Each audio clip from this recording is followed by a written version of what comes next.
বেগম খালেদা জিয়াকে নিয়ে আলোচনার জন্য স্টুডিওতে আছেন সহকর্মী ফারুক ভূঁইয়া রবিন। যাচ্ছি তার কাছে। রবিন, আপনাকে স্বাগত জানাই। খুবই শোকের জাফর। একটি দিন, আমাদের পুরো দেশের জন্য একটি অত্যন্ত শোকাবহ একটি দিবস। বেগম জিয়ার প্রয়াণে আসলে সর্বস্তরেই আমরা দেখেছি শোকের ছায়া আছে।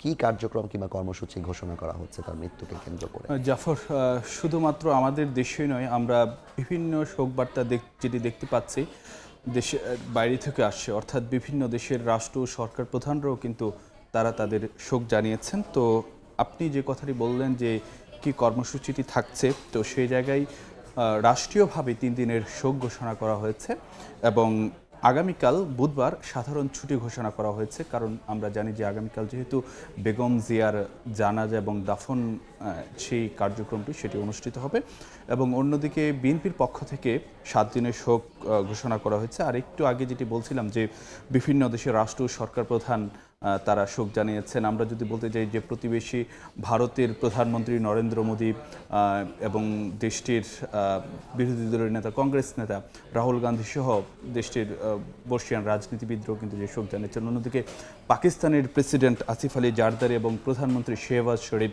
তারাও কিন্তু যে শোক জানিয়েছেন এবং দেশটির অন্যান্য রাজনীতিক যারা রয়েছেন তারাও শোক জানিয়েছেন। এরকমভাবে বিভিন্ন দূতাবাস কিংবা জাতিসংঘ, ইউরোপীয় ইউনিয়ন, মধ্যপ্রাচ্যের বিভিন্ন দেশ, ইউরোপের বিভিন্ন দেশের পক্ষ থেকে শোক জানানো হয়েছে এবং একই সঙ্গে গুলশান কার্যালয়ে যেই শোক বই খোলা হয়েছে সেখানে আসলে যে বিভিন্ন দেশের যে কূটনীতিকরা আগামীকাল জানাজার বিষয়ে কি তথ্য আছে কিংবা কিভাবে জানাজার বিষয় যদি বলতে যাই, এই বিষয়টি নিয়ে আজকে কিন্তু যে আমরা জানি যে সরকারের একটি বৈঠক হয়েছে, পাশাপাশি কিন্তু বিএনপিও বৈঠক করেছে এবং উপদেষ্টা পরিষদের যে বৈঠকটি হয়েছে সেখানে কিন্তু বিএনপি মহাসচিব মির্জা ফখরুল ইসলাম আলমগীরও ছিলেন এবং যে বিষয়টি জানাতে চাই যে আগামীকাল বাদ জোহর দুপুর 2টা নাগাদ দক্ষিণ সংসদ ভবনের দক্ষিণ প্লাজা ও এর সংলগ্ন মানিক মে এভিনিউতে বিএনপি চেয়ারপারসন ও সাবেক প্রধানমন্ত্রী বেগম খালেদা জিয়ার জানাজা অনুষ্ঠিত হবে এবং দুপুর 2টায় জানাজা অনুষ্ঠিত হওয়ার পরে সেখানে রাষ্ট্রীয় মর্যাদা দেওয়া হবে এবং তারপরে যদি আপনাদেরকে জানাতে চাই যে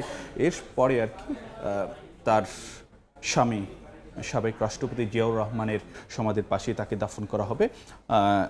আর পুরো বিষয়টিতে আমরা যেটি আপনাদেরকে জানাতে চাই যে পুরো বিষয়টি আসলে যে রাষ্ট্রীয় মর্যাদার মধ্যে একদম তাকে এফআর কেয়ার হাসপাতাল থেকে যদি দক্ষিণ প্লাজায় নিয়ে আসা পুরো বিষয়টি কিন্তু যে একদম রাষ্ট্রীয় পূর্ণ মর্যাদায় অনুষ্ঠিত হবে। এর বাইরে আসলে যে 10,000-এর মতন আইন শৃঙ্খলা বাহিনীর যে সদস্যরা রয়েছে তাদের আপনি বলছিলেন যে সারা বিশ্ব থেকে শোক জানানো হচ্ছে, কালকে জানাজায় কারা অংশগ্রহণ করছেন? জানাজা থেকে আসলে যে দেশের বাইরে থেকে কিন্তু অনেকে আসছেন তার প্রতি শ্রদ্ধা নিবেদন করার জন্য। এখন পর্যন্ত আমাদের কাছে যে তথ্যটি রয়েছে, পাকিস্তানের উপপ্রধানমন্ত্রী ও দেশটির পররাষ্ট্রমন্ত্রী ইসহাক দার আসার কথা রয়েছে এবং তিনি অল্প কিছু সময় আগে একটি টুইট করেছিলেন এবং সেখানে জানিয়েছেন যে পাকিস্তানের জাতীয় পরিষদের স্পিকার সর্দার আয়াজ সাদিকও আসবেন। এর পাশাপাশি ভারতের পররাষ্ট্রমন্ত্রী সুব্রমণিয়াম জয়শঙ্কর তিনিও বেগম জিয়ার মানে শেষ শ্রদ্ধা জানাতে আগামীকাল তিনি ঢাকায় আসছেন। এর বাইরেও ভুটানের পররাষ্ট্রমন্ত্রী ডিএন দুঙ্গিয়েল, মালদ্বীপের প্রেসিডেন্টের বিশেষ দূত ও দেশটির উচ্চশিক্ষা বিষয়ক মন্ত্রী আলী হায়দার আহমেদ ঢাকায় আসার কথা রয়েছে। জাফর, যেটি দেখলাম যে পুরো বিশ্ব থেকেই বিভিন্নভাবে তার জন্য শোক প্রকাশ করা হচ্ছে, বাংলাদেশের রাজনীতিকেও শোক প্রকাশ করেছেন। এই মুহূর্তে বিএনপি দলের কি অবস্থা, তাদের নেতা কর্মীরা কিভাবে এই শোককে সামাল দিচ্ছেন?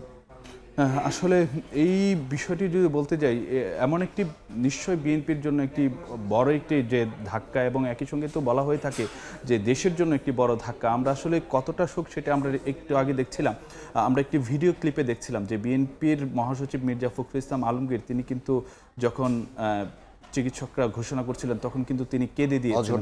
তার মধ্য দিয়ে কিন্তু যে আসলে বোঝা যায় যে এটি আসলে যে দলের জন্য কিংবা দেশের জন্য কতটা শোকাবহ পরিস্থিতি। ধন্যবাদ রবিন আপনাকে। আমাদেরও বিশ্বাস বেগম খালেদা জিয়ার মৃত্যুতেই অপূরণীয় ক্ষতি হলো, সেটা নিশ্চয়ই পূরণ হবার নয়, তবে তার আদর্শ এবং তার যে দীক্ষা তিনি জাতির সামনে রেখে গেছেন সবাই সেটি অবশ্যই অনুসরণ করবে। আমাদের সঙ্গে যুক্ত ছিলেন সহকর্মী ফারুক ভূঁইয়া রবিন, জানাচ্ছিলেন বেগম খালেদা জিয়ার মৃত্যু পরবর্তী কার্যক্রম এবং শোক প্রকাশের বিষয়ে বিস্তারিত।